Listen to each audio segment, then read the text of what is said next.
नमस्कार दोस्तों, आज एक और पारिवारिक कहानी में मैं आपका स्वागत करती हूँ। आज की कहानी है आखिर एक पिता ने क्यों अपनी पत्नी और बेटी को किया अपनी वसीयत से बेदखल। अपनी पत्नी की मृत्यु के बाद राहुल का संतान रहित विधवा नीलिमा से दूसरा विवाह करने के पीछे एकमात्र उद्देश्य था अपने 1 वर्ष के बेटे रितेश के पालन पोषण के लिए घर में एक स्त्री का होना। गरीबी में पली नीलिमा की आंखें राहुल से विवाह करने के बाद उसके महल जैसे घर का वैभव और भारी भरकम व्यवसाय को देखकर चौंधिया गई।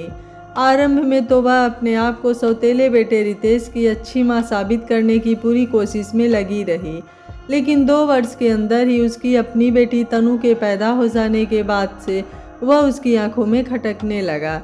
नीलिमा यह सोचकर सुरक्षा की भावना से घिरने लगी कि उसकी अपनी बेटी तनु तो एक दिन ब्याह कर ससुराल चली जाएगी।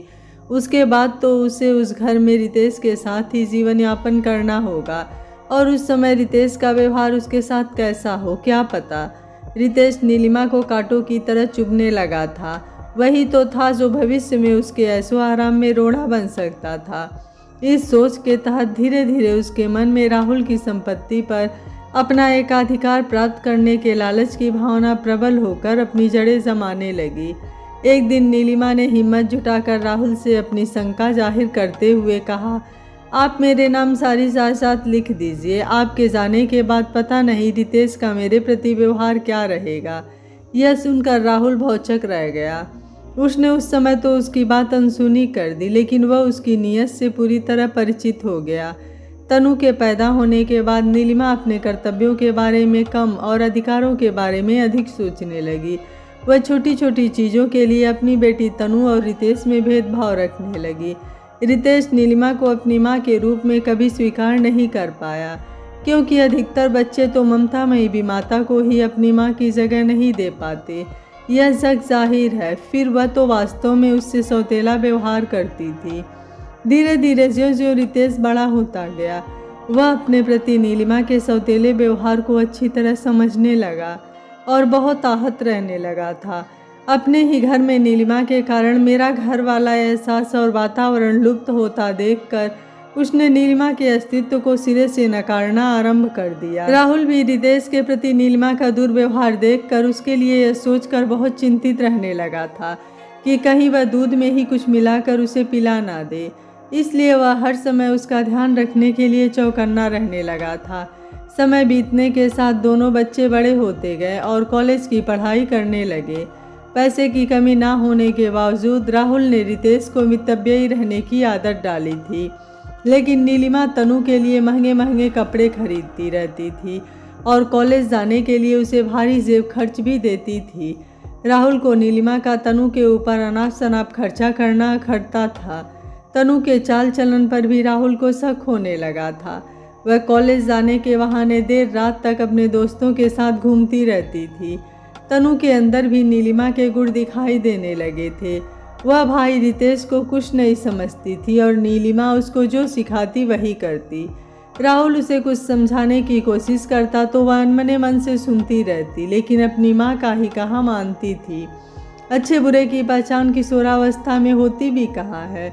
बच्चा उसी की बात मानता है जो उसको मन मुताबिक काम करने देता है। कई बार नीलिमा भी बहुत सारा पैसा लेकर तनु के साथ पूरा दिन बाहर शॉपिंग और घूमने फिरने में व्यतीत करके घर लौटती थी।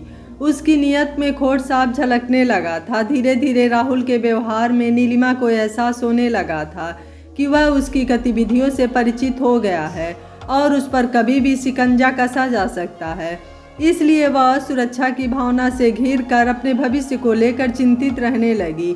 एक बार परिवार के सभी लोगों को 2 दिन के लिए एक रिश्तेदार के विवाह समारोह में सम्मिलित होने के लिए जाना था, लेकिन तनु ने पेट दर्द का बहाना करके जाने से साफ इनकार कर दिया।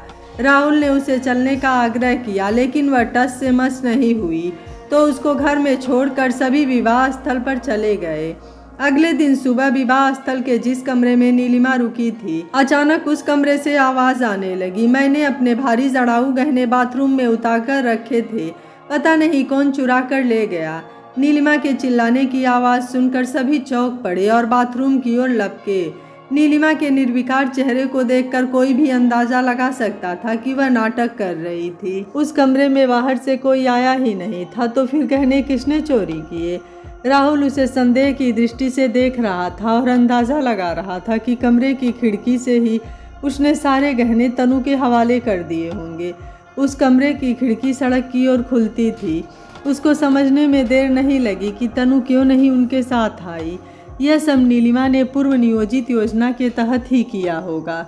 उसके बाद तो पानी सर से गुजरता देख राहुल को नीलिमा को साथ रखने का कोई औचित्य ही नजर नहीं आया। उसने तुरंत अपनी बहन, जिसने यह रिश्ता करवाया था, और नीलिमा के भाई को बुलाकर सारी स्थिति से अवगत कराया और बोला, अभी तक तो इसने मेरे लाखों के गहने चुराए हैं। यदि किसी दिन ईर्ष्यावश इसने प्रॉपर्टी के लालच में रितेश की हत्या कर दी या अपहरण कर लिया तो मैं क्या करूँगा? मैंने जिसकी सुरक्षा के लिए इससे विवाह किया था, जब उसकी सुरक्षा ही संदेहास्पद है तो मेरे लिए अब इसे एक दिन भी अपने पास रखना संभव नहीं हो सकता। इसे यहाँ से ले जाइए। उसने उसे तुरंत घर से निकल जाने का आदेश दे दिया और पुलिस में रिपोर्ट कर दी कि नीलिमा गहने चोरी करके घर से भाग गई है। नीलिमा के घर छोड़कर जाते समय राहुल ने उससे बहुत कहा कि वह तनु को उसके पास ही रहने दे, जिससे कि वे उसका पालन पोषण अपने संस्कारों के अनुसार कर सके। लेकिन नीलिमा ने साफ मना कर दिया और तनु ने भी अपने माँ के साथ रहने की ही इच्छा प्रकट की। नीलिमा को कोई तो मोहरा चाहिए था उस परिवार से संपर्क रखने का। वह अपने मायके जयपुर चली गई। उसके जाने के बाद राहुल ने राहत की सांस ली। धीरे धीरे समय बीतता गया। रितेश ने स्नातक तक की पढ़ाई पूरी कर ली तो राहुल ने उसे अपने व्यवसाय में संलग्न कर लिया और उसके विवाह की योजना बनाने लगा, जिससे कि बहू आकर घर संभाल ले और वह अपनी जिम्मेदारी से मुक्त हो जाए। रितेश देखने में तो सुदर्शन था ही और इकलौता वारिस होने के कारण बहुत जल्दी उसका रिश्ता भी तय हो गया। बहू बेला भी बहुत सुघड़ आई और आते ही उसने पूरा घर संभाल लिया। रितेश के विवाह के बाद पहली राखी के दिन अचानक अप्रत्याशित तनु को घर पर आया देखकर सभी चौंक पड़े। उसने आते ही रितेश के गले से लगकर रोते हुए कहा, भैया तुम चाहे मुझे भूल जाओ, लेकिन मैं कभी नहीं भूल सकती कि मेरा एक भाई भी है। तुमने मुझे अपने विवाह में भी नहीं बुलाया, लेकिन मैं अपने भाभी को देखने की इच्छा को रोक नहीं पाई। मेरा भी तो कुछ हक है तुम पर, आखिर तो खून का रिश्ता है। उसको रोते देख रितेश भी भावुक होकर उसके गले से लगाकर बोला, हम तो चाहते हैं तुम इसी घर में रहो, लेकिन तुम नहीं रहना चाहती तो हम क्या कर सकते हैं।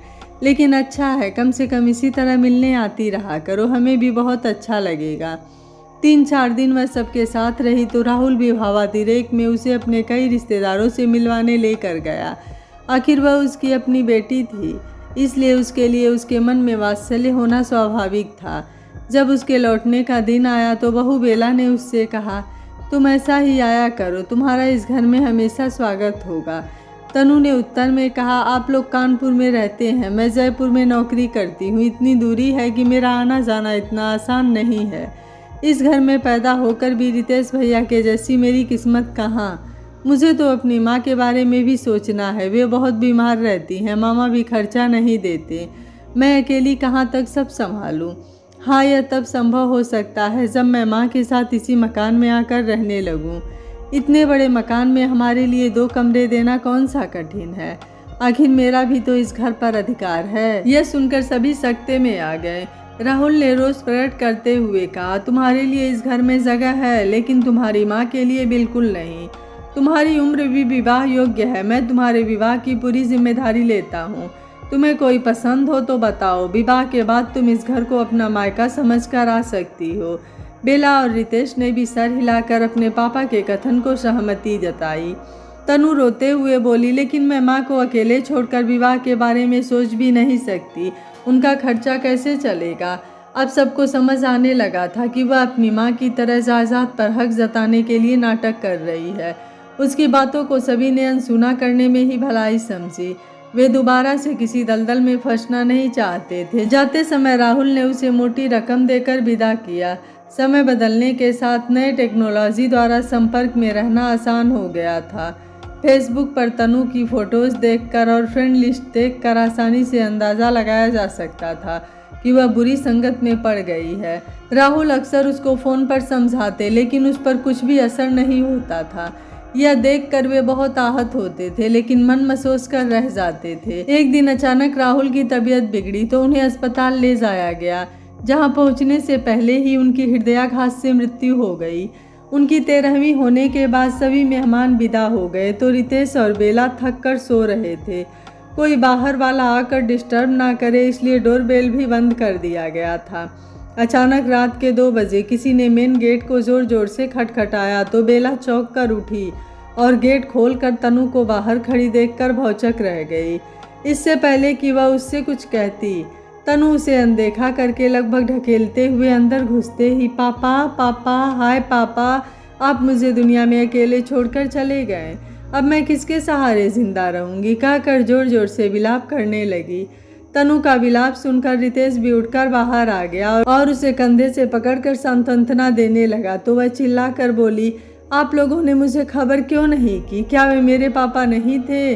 क्या उन पर या इस घर पर मेरा कोई हक नहीं? यह सुनकर राहुल और बेला घबरा गए कि पापा तो है नहीं, अब पता नहीं ये कौन सा नया नाटक करने वाली है।